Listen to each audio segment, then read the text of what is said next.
코스피, 겨박제 듣고 나흘째 헐헐, 6주 만에 2,520대 회복. 코스피가 8일 지속되는 정치 불안과 경기 부진 우려, 삼성전자의 실적 악화 등 누적된 악재에도 4거래일 연속 오르며 2,520대에서 강세 마감했습니다. 이날 코스피는 전장 대비 28.95포인트, 1.26% 오른 2,521.05로 장을 마쳤습니다. 지수는 전장 대비 10.85포인트, 0.44% 내린 2,481.35로 출발했지만 곧바로 강세 전환하고 종가 기준으로 지난해 11월 26일 이후 약 6주 만에 2,520대로 올라섰습니다. 지난 4거래일 동안 코스피는 122.11포인트, 5.09% 오르며 강한 반등세를 보였습니다. 유가증권시장에서 외국인과 기관은 각각 2,016억 원, 1,102억 원을 순매수했습니다. 개인은 3,860억 원에 순매도했습니다. 외국인은 이날까지 4거래일 연속 약 1조 66억 원어치의 주식을 순매수하며 지수 상승세를 이끌었습니다. 코스피 200 선물시장에서 외국인은 1,632억 원의 매도 우위를 보였습니다. 이날 오후 3시 30분 기준 서울 외환시장에서 달러 대비 원화 환율은 1.5원 오른 1,455원입니다. 윤석열 대통령 탄핵을 둘러싼 정치 불안은 여전하고 올해 1%대 저성장 경고가 커지고 있는 상황에도 외국인을 중심으로 저가 매수세가 대거 유입되고 있는 모습입니다. 환율 수준 자체는 높지만 이틀 연속 1,450원대에 머무르며 비교적 안정을 찾은 점도 투자 심리 개선으로 이어진 것으로 보입니다. 특히 삼성전자가 기대에 못 미치는 분기 실적에도 불구하고 3.43% 오른 57,300원으로 장을 마치며 증시의 상승 분위기를 주도했습니다. 이날 외국인은 2,738억 원어치의 삼성전자 주식을 순매수하고 지난해 8월 16일 이후 가장 많이 사들였습니다.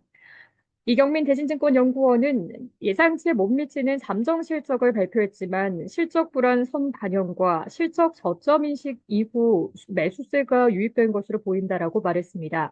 SK하이닉스는 간밤 엔비디아가 급락한 영향으로 0.15% 약세를 보였지만 한미반도체가 14.31% 오르는 등 반도체주는 전반적으로 강세를 보였습니다.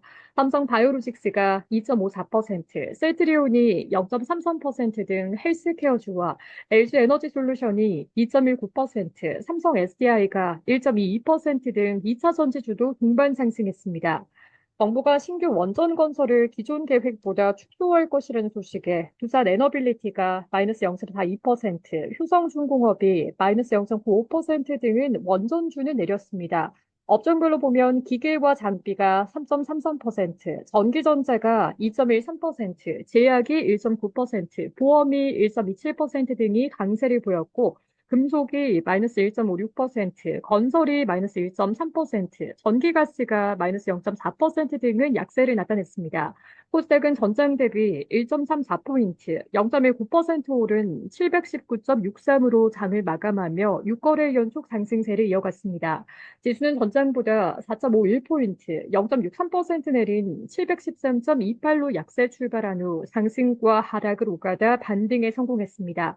코스닥 시장에서 개인은 2,515억 원을 순매수하고 외국인과 기관은 각각 1,243억 원, 1,307억 원을 순매도했습니다. 에코프로 BM이 3.88%, 에코프로가 4.49%, 리노공업이 0.74% 등을 올랐고 리가켄바이오가 마이너스 3.2%, 삼천당제약이 마이너스 0.37%, 파마리서치가 마이너스 2.33%, 신성 델타테크가 마이너스 6.02% 등을 내렸습니다. 이날 유가증권 시장과 코스닥 시장의 거래 대금은 각각 10조 2,367억 원, 6조 7,999억 원이었습니다.